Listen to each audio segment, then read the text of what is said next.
কতদিনের তোমাদের বাইরের কাজ যেটা ছিল সেটা হচ্ছে বাইনারি যোগ। তো বাইনারি যোগ আশা করি বুঝছিলে, তারপরে আজকে বুঝাই দিই যে সিস্টেমটা কিভাবে ছিল। সেটা হচ্ছে আমরা সাধারণভাবে যেভাবে যোগ করি ওইভাবে যোগ করবো, তাই না? তাহলে এখন সাধারণভাবে কিভাবে যোগ করি, 1 2 3 4 কত 4 আছে না? তাহলে 4 এখানে বসানোর কথা ছিল, কিন্তু এখন 4 বসাতে গিয়ে বাইনারিতে আমরা দেখতেছি যে ডিজিট হচ্ছে দুইটি, 0 আর 1। এই দুইটার পরিবর্তন মানে এই দুইটা ছাড়া তো অন্য কিছু লিখতে পারি না।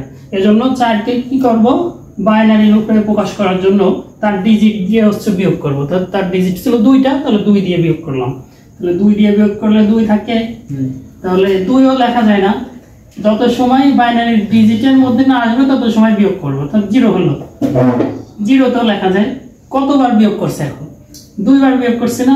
তাহলে হাতে আমাদের 2 থাকবে। তাহলে 2 আর 4 6 হচ্ছে। তাহলে 6 তো লেখা যায় না, এরকম স্বাভাবিকভাবে আবার বিয়োগ করব। তাহলে এখানে 4 হচ্ছে 2, আবারও 2 থাকে, আবার বিয়োগ করলে আবারও 2 0। তাহলে এই 0টা আবার এখানে বসালাম। এখন কত হাতে আছে আমাদের? 1 2 3 আছে না? আর এইগুলো যোগ করলে 7 হচ্ছে। তাহলে এই 7 কে আবার বিয়োগ করব 2। তাহলে এখানে কত থাকে? 5 3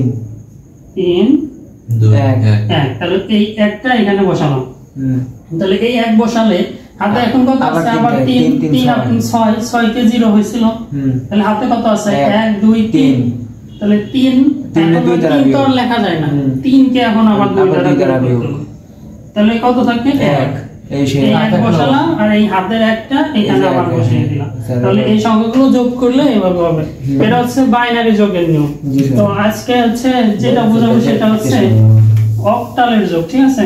অক্টাল আজকে বোঝাবেন যেটা, হ্যাঁ, অক্টাল যোগ একই নিয়মে একদম। অক্টাল যোগ, অক্টালের ডিজিট কয়টি?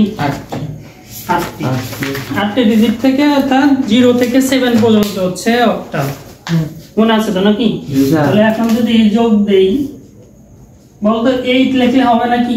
8 লিখলে না, 8 কিন্তু অক্টালের মধ্যে নাই। তাহলে এখানে 7 6 5 দিলাম, 4। অক্টালে কি 3 কে বেশি নেওয়া যাবে না? না, এখানে অসংখ্য নিতে পারো, অর্থাৎ 8 এর বেশি সংখ্যা থাকবে না। সাধারণভাবে এরকমই থাকে, মানে 8 এর উপরে মানে 9 যাবে। এর জায়গায় 3 ঘর করে নিস, 3 4 ঘর নিতে পারো, সমস্যা নেই। তাহলে এখানে 5 6 7 দিলাম, এগুলো যোগ করব আর কি। এখন সাধারণভাবে যোগ করব, এখানে একই নিয়মই, খালি 8 মাইনাস করব। নিয়ম একই থাকবে, এখানে 8 মাইনাস করতে হবে। বুঝতে পারছো? আমরা করি দেখি, তো এটা বুঝাই দেই, তারপরে করো। তাহলে এখানে যোগ করলে কত হচ্ছে? 7 7 আর 3 10 আর 5 15। এখানে 15 লিখলাম, আগে বিয়োগ করছিলাম কত? 2 দ্বারা। এখন কিন্তু অক্টাল আছে, তাহলে অক্টালের যত ডিজিট 8, তাহলে 8 বিয়োগ করব। তাহলে 8 বিয়োগ করলে কত থাকে? 7 থাকে। 7 7 বসালাম। তাহলে কয়বার বিয়োগ করছি? একবার। তাহলে হাতে 1 আছে। তাহলে 1 আর এই 6 কত হলো? 7 আর 9 আর 6 15। আবার 15, তার মানে 7 থাকতেছে। জি স্যার। তাহলে হাতে 1, তাহলে 6 10 17। জি স্যার। তাহলে এখন 17 থেকে আবার 8 বিয়োগ করব। 7 11 সরি 11 থাকে না? আবার 11 সাথে আবার 11 থেকে আবার 8 বিয়োগ করব। কারণ কি 11 লেখা যায় না? জি স্যার। 3। তাহলে এখানে 3, এই 3 তো লেখা যায়। হ্যাঁ, আচ্ছা তো 2 তাহলে হাতে কত থাকে? 2 কিন্তু লেখা যায়। তাহলে 2 দিলাম। স্যার 8 এর নিচে গেলে ওই সংখ্যা বসে যাবে।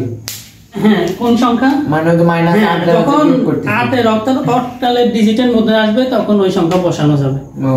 তাহলে আশা করি বুঝতে পারছো। জি স্যার। সাপোর্ট।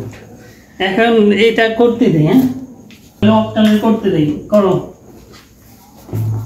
4 5 6, এই যোগটা করে ফেলো।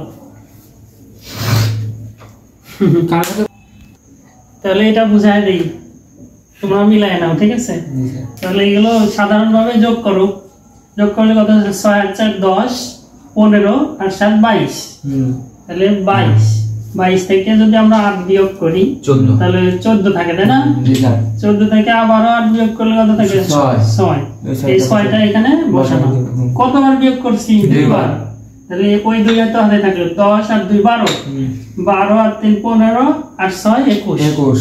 তাহলে 21 থেকে আমরা 8 বিয়োগ করব 13 13 থাকতেছে 13 থেকে আবার 8 বিয়োগ করলে 5 দুইবার তাহলে এখানে এই 5 তাহলে এবারও কিন্তু হাতে 2 থাকতেছে 2 আর 2 4 আর 7 11 11 আর 7 কত 18 তাহলে 18 এখানে লিখলাম 18 থেকে 8 বিয়োগ করলে 10 থাকছে আবার 8 বিয়োগ করলে 2 থাকতেছে এই 2 বসালাম কয়বার বিয়োগ করছি 2 বার এবার এখানে 5 আছে 11 12 আর হচ্ছে 4 12 হচ্ছে 16 তাহলে 16 থেকে 8 বিয়োগ করলে 8 কিন্তু লেখা যায় না সেজন্য আবার 8 বিয়োগ করব জি স্যার এখানে 0 সবাই এখানে ভুল করে যে 8 আছে 8 বসাই না স্যার আমি ঠিক করছি তাহলে বিয়োগ করলে এখানে 0 হলো কয়বার বিয়োগ করছি 2 বার না সেজন্য এই 2 এখানে বসাই দিই ঠিক আছে স্যার আশা করি সবাই বুঝতে পারছে নাকি আলহামদুলিল্লাহ